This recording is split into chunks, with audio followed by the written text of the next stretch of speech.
What's going on, guys? Welcome back to the channel. So today's video, we're going to be taking a look at the all-new Polaris 2023 850 Sportsman Ultimate Trail Edition ATV. So in this video, I'll kind of go over some of the key features on the machine and talk about what I don't like about it thus far, and kind of go over some of the stuff that it comes with and a little bit of the specs and the capabilities of it. So stay tuned and we'll get into the video.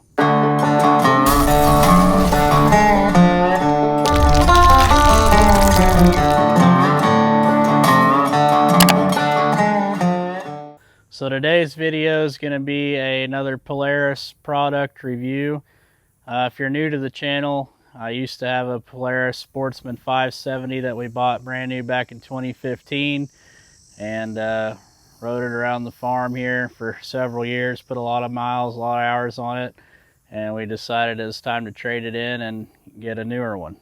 So today we'll be taking a look at the all-new 2023 Polaris Sportsman 850 four-wheeler.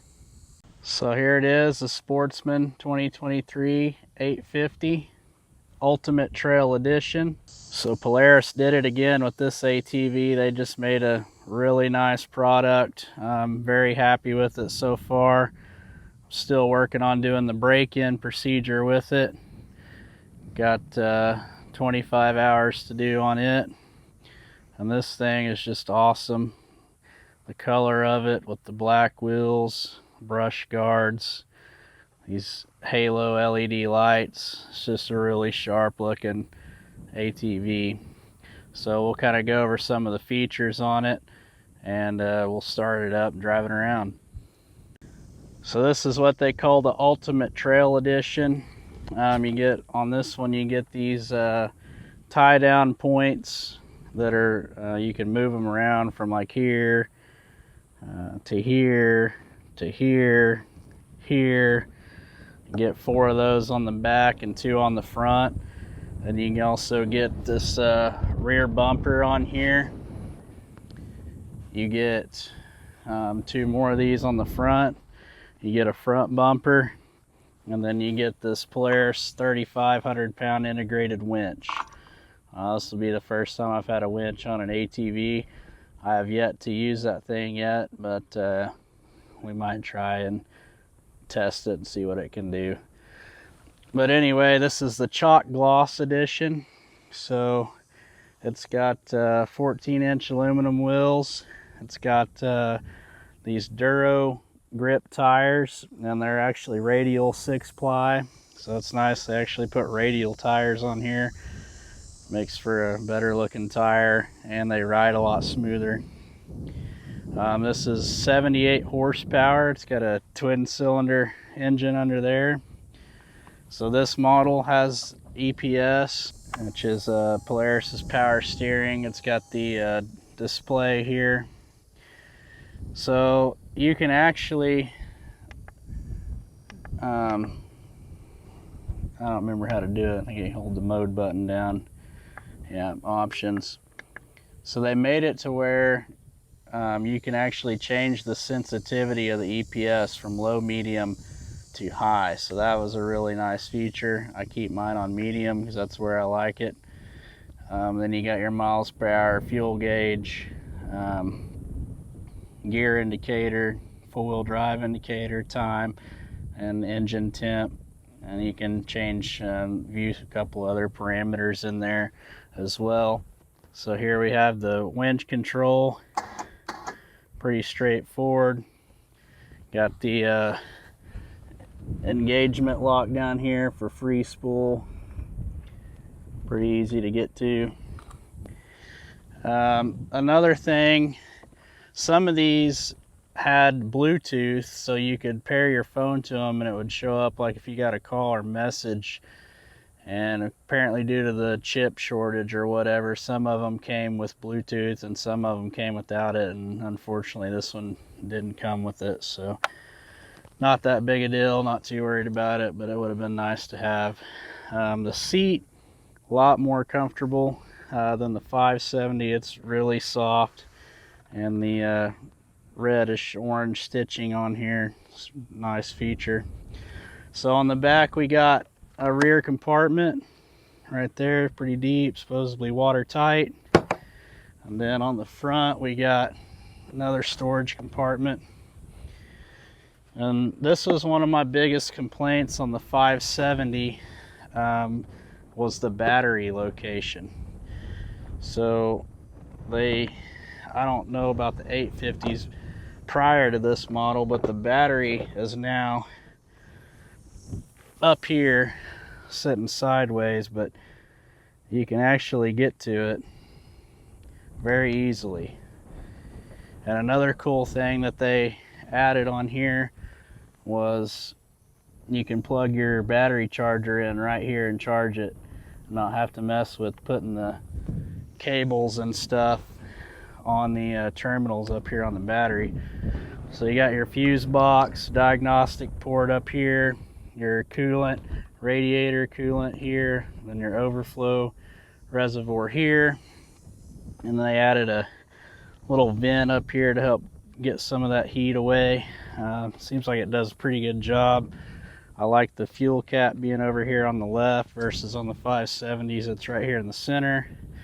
And then also one big thing for me, but it doesn't seem like a major thing, is actually having a cup holder. I don't know how many times I drive around out here fumbling around trying to hold a cup and drive this thing, but believe it or not, having a cup holder on here is a pretty big deal for me. So really like that. I got some metal reinforcement bracing on this front rack. The 570 that I had prior to this one didn't have that. Got a little bit beefier setup down here on the hinges, still plastic. I don't know how well it'll hold up, but I mean, my 570, it never broke off. So anyway, the storage tray comes out, kind of just lift it up like this and put those little cleats in there, and then these turn and lock down here. Not as much storage as on the 570, but still it's a decent amount. I'd rather have the battery up there, easy to get to, and sacrifice some storage than have it back down below. So you got your lock and ride. There's some little spots here you could put like a gun rack or something. We got the halo LED lights on the Ultimate Edition. Got some grasshopper guts there that come factory with this model. But both the lights, and this thing on the front here, I was happy to see you can actually pull this out and get in here and clean the grass seeds and whatnot out of the radiator. So that's a real nice convenient spot to be able to clean this thing out. And no, I didn't do that, it came like that. So somebody dented a couple of the fins on the radiator already, but it wasn't me. Another thing on the front is these arched A-arms now. That's real nice, gives you a lot of clearance right here on the front. You got orange coils, red, whatever you want to call it, on the shocks there. Kind of adds to the aesthetics, the appearance of the machine. Looks pretty cool, I like that, with the stitching on the seat and the coloring on the decals there. Looks pretty sharp. But yeah, these arched A-arms are really nice. So I've put about, I don't know, 100 miles on it, which is roughly 12 or so hours. A few things so far that I found that I'm not too fond of. Number one complaint, and it's probably my only other than the exhaust heat, is this seat. This thing is a pain in the butt to get off. I'm gonna have to set the camera down here just a minute. But there's a latch under here that you pull up, and then you got to pull back at the same time. And then there's this little slot right here that goes up there on that little slot. So that's kind of pain to get off, but at least the seat fits tight on there, so I guess I can't complain too much about it. But right here you have the air filter, goes in there, and the seat locks in here, and then it has a little latch that locks in back here. So on these 850s, the engine sets in here sideways, whereas the 570 sets in here straight up and down. And then it has the transmission that comes out here, and then the belt actually sits on the side. Well, this one sets sideways, so the belt is straight on the back. And then you got a differential gearbox back here, whereas the 570 just comes out into the transmission. So the transmission on this one sets in here sideways with the belt, and then a shaft comes out and goes to this rear differential. I'll talk a little bit more about that in a second. But anyway, yeah, the seat's kind of rough getting on and off. You can see right here, it's kind of, the staples on the seat are kind of scratching the paint off here, but that happened on my 570 on both sides, and it did it all the way up here. Not a big deal, nobody's gonna see it. But anyway, a little water drain in the cup holder. We'll put the seat back on real quick.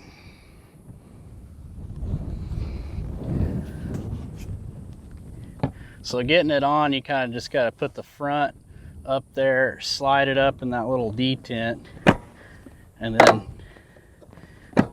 push down on it. And then you got to make sure that this little plastic latch back here latches.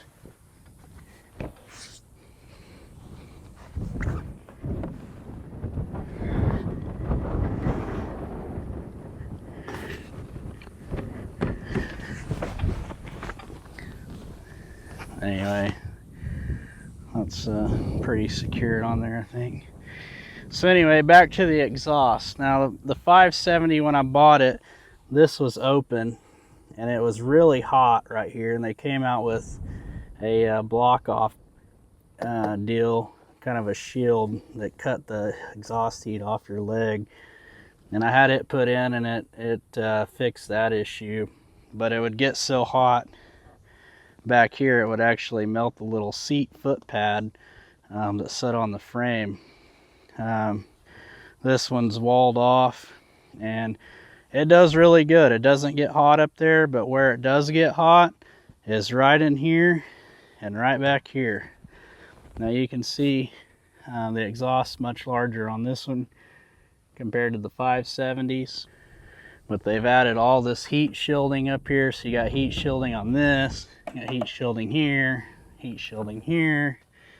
and then heat shielding back here. My only concern is how well this tail light plug is going to hold up over time. They got heat shielding on the wiring, but those little bitty wires right there are exposed. So far they seem to be doing okay, but I don't know. I guess time will tell on those. We'll see what happens. But anyway, back to the transmission. So the 570s, you had to change the engine oil, the front diff, and transmission oil. So this one has an extra oil to change because of this rear differential, which takes the Polaris angled drive fluid. I believe it's like a gear oil type, like 80-90. Not really sure. I haven't changed it yet, but when we do. So I'll have a front gear case, engine oil, transmission oil, which is kind of hard to get to. Seems like it's going to be, but there's a drain, I believe, or the fill maybe, and the drain's on the bottom. I don't know yet, but I'll do a video when I service it. And then you got this little prop shaft that's got two U-joints in it right here, going from the transmission to the rear differential. So has LED tail lights on the rear. They come on when the brakes engaged, they light up. The 570 didn't do that. They were on all the time. This is my hitch. I put it on here, didn't come with one. But we got the arched A-arms in the rear, both sides. And we got this little sway bar that goes up here. Got the mounts there. But anyway, the foot wells are a lot wider. I feel like the seat, you know, kind of sits a little bit lower. The whole machine is apparently about the same height as the 570, but I feel like it sits down a little bit lower, has a little lower center of gravity, feels a little more stable with the wider tires on the back, but it's a little bit longer on the front end. But overall, it feels like it's going to handle much better than the 570. These tires on the back are really wide. Look how wide that footprint is on there. Looks pretty cool. They do stick out past these fender wells, so probably when we go to start getting in mud or anything like that, it's probably gonna sling mud everywhere. But got your foot brake down there. But anyway, I'll show you guys these halo lights.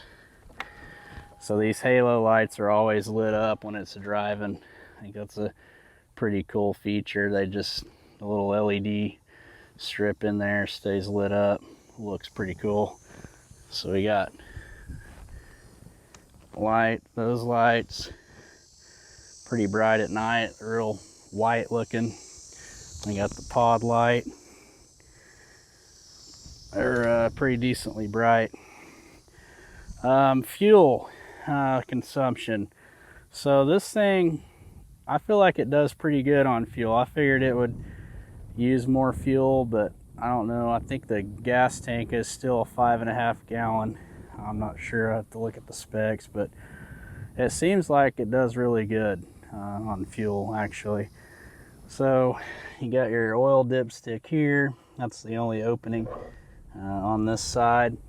And the oil filter is actually underneath here. You got your oil drain here, and the oil filter sets up under this. So you got to take this plate off and get to it. So this middle is metal skid plate right here. And we got skid plate all the way to the back. That's that polycarbonate stuff. Polycarbonate here, and then a metal skid plate up here at the front. So another thing we got right here, they call these mud guards. They're vented so it can get airflow in there to the engine. Haven't really gotten much mud, maybe a little bit, but it seems like it does a pretty good job so far keeping crap from getting down in there. But if it does seem like it's going to be a pain to wash out eventually. But the radiator's kind of tilted back at an angle. I get the power steering box there. So anyway, pretty happy with it so far. I'll start it up so you guys can hear it.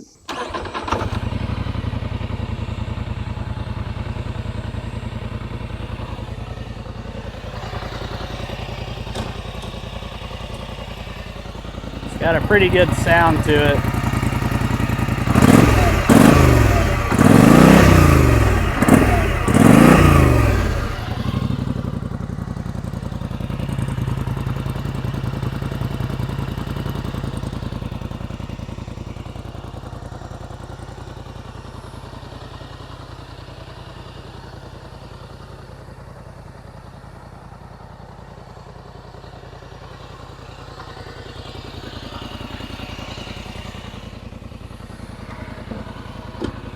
So I've seen some people complaining about the shifter being too long. It was hitting them in the knee. I could see it if you were sitting on up here like this, where it hit your knee. But where I ride, a little bit farther back, still got plenty of room behind me, but it's not an issue at all. As you can see, got quite a bit of room, especially if your legs are back here by the cleats where your feet would be. That's part. So anyway, I don't see an issue with that. Change back to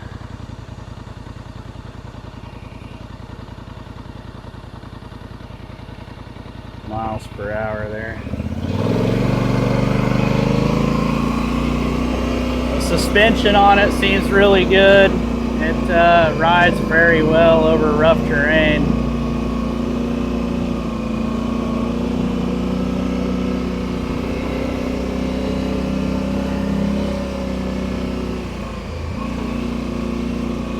So being that I'm still doing the break-in, I can't really get on it just yet to really see what it'll do, but I'll make a video on that when I get it broke in. But I can already tell it's going to have quite a bit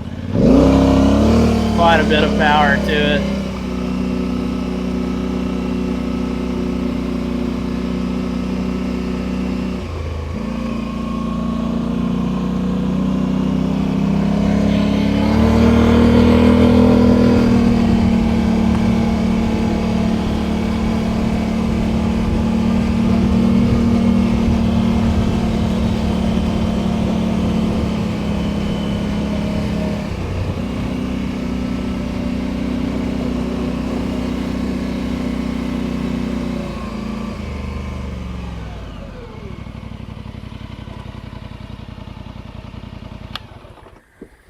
But anyway, that's an overview of the 2023 Polaris Sportsman 850 Ultimate Trail Edition. This thing brand new for this year, but not for long, because here in the next month or so they'll be releasing the 2024s, so it'll already be a year old.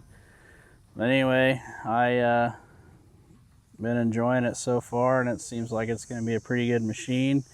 We'll do some more videos of pulling stuff and driving around and stuff like that when I get the break-in procedure done. But anyway, so if you're looking at getting a Polaris Sportsman 850, hopefully this little review video helped you out on maybe some questions you might have had. If you got any questions about it, feel free to ask me in the comments. I'll try to respond to them. But anyway, hope you guys enjoyed this video, and I'll see you guys in the next one.